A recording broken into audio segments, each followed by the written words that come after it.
YCP నేతల చెలో పోతిరెడ్డిపాడు పిలుపుపై ఘాటుగా స్పందించారు శ్రీశైలం ఎమ్మెల్యే బుడ్డా రాజశేఖర రెడ్డి.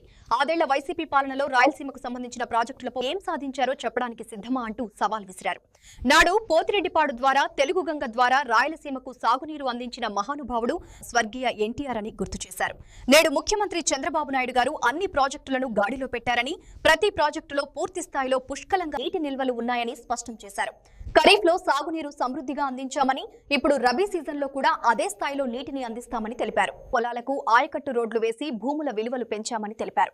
అయితే సీమకు ఏమి ద్రోహం జరిగిందని, తప్పుడు కూతలతో ప్రజలను మోసం చేస్తున్నారని, ఎన్డీఏ కూటమి ప్రభుత్వంలో రైతులు కానీ వైఎస్సీ కార్యకర్తలు కానీ సాగునీటి కోసం ఎక్కడైనా ధర్నాలు చేశారా అని ప్రశ్నించారు. 2 పంటలకు సాగునీరు అందించడంతో పాటు వైసీపీ నేతల జీవితమే అబద్దాల మాయమని తీవ్ర విమర్శలు చేశారు. రైతులు, ప్రజలు వైసీపీ నేతలను నిలదీసి ప్రశ్నించాలని, వారి కళ్లకు పంట పొలాల్లో పారుతున్న సాగునీటినే సమాధానంగా చూపించాలని పిలుపునిచ్చారు. ఈ రోజు ఈ పెద్ద మనుషులు కార్యక్రమం పెట్టినారు. ఈ రోజు రాయలసీమకు మన ఎన్డీఏ కూటమి ప్రభుత్వము చంద్రబాబు నాయుడు గారు అన్యాయం చేస్తున్నాడు, అన్యాయం చేసినాడు, ద్రోహం చేసినాడు, దగా చేసినాడు. ఎవరు?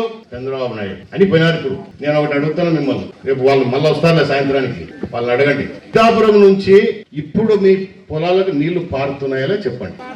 వాళ్ళు ఎందుకు పోయారు? ఈ రోజు చంద్రబాబు నాయుడు అన్యాయం చేసినాడా? ఇప్పుడు మీ వాళ్ళు వెయిటర్స్ జీపులో, నా కొడుకులు, అవునా? రాయలసీమకు ద్రోహం చేస్తే ఆ జీపులో ఎట్లా తిరుగుతాడు? ఆ రోజు లెక్కన ఈ రోజు 2000, 3000 జీపులో తిరుగుతావా? తిన్నీకి లేదే తిండి. స్వర్గీయ మహానుభావుడు నందమూరి తారక రామారావు తెలుగంగా ఇస్తే, పోతిరెడ్డిపాడు దగ్గర తవ్వుతే అవి వచ్చి వెలుగోడులో నీళ్లు పడితే, ఆ వెలుగోడు నుంచి ఈరోజు సిద్ధాపురం ఎత్తి పోస్తే మీకు వస్తున్నాయి. ఇవన్నీ మర్చిపోతారా? రోజు ఒక సామాన్య చిన్న కుటుంబం, 1 ఎకరా భూమి ఉన్నాడు కూడా ఈరోజు లక్షాధికారి ఎట్లయినారు? 2 కార్లకు నీళ్లు వండి పారిస్తున్నాం. మీ పొలాలకు రస్తాలు ఏమి ఇచ్చినాం? నీళ్లు ఇచ్చినాం, పొలాలకు రస్తాలు వేసినాం, విలువలు పెరిగా. ఏంటి మేము చేయండి చెప్పండి. ఏం తక్కువైందని రాయలసీమకు ద్రోహం చేసామని పోతారు. ఈరోజు మీటింగ్ పెట్టుకున్నారు దళితులు. అసలు నీ నియోజకవర్గాన్ని నేను అడుగుతాను. రోజు ఇదే చక్రపాణి రేపు ఊర్లోకి వస్తే అడుగు, మీ ఊర్లో ఏం చేసినాడు అడగండి. 5 సంవత్సరాలు మీరు వాళ్ళకి అవకాశం ఇస్తే ఏం చేశాడు నియోజకవర్గాన్ని చెప్పండి. ఏం చేశారు? మళ్ళీ వీళ్ళు రాయలసీమకు అన్యాయం జరిగిపోయిందని పోతారు అడిగి. మీరేం చేసినారు? మీకు అవకాశం ఇచ్చినప్పుడు, ప్రజలు మాకు అవకాశం ఇచ్చినప్పుడు సిద్ధాపురం పూర్తి చేసి 23,000 ఎకరాలకు నీళ్లు మారాలా? ఆ రోజు మనం ఓపెన్ చేసినప్పుడు చంద్రబాబు నాయుడు గారు వచ్చి ఓపెన్ చేసినాడు, మనకు అంకితం ఇచ్చినాడు.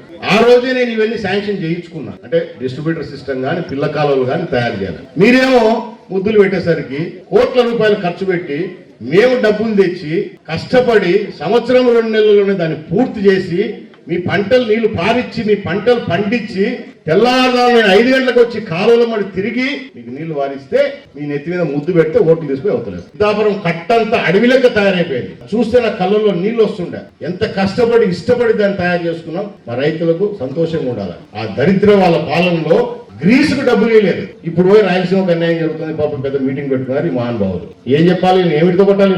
ఊర్లో ఎవరన్నా మా పంట పొలాలు నీళ్లు వారడం రోడ్లు ఎక్కినారా? ఆర్టీ ఆఫీస్ ముందర ఏమైనా ధర్నా చేశారా?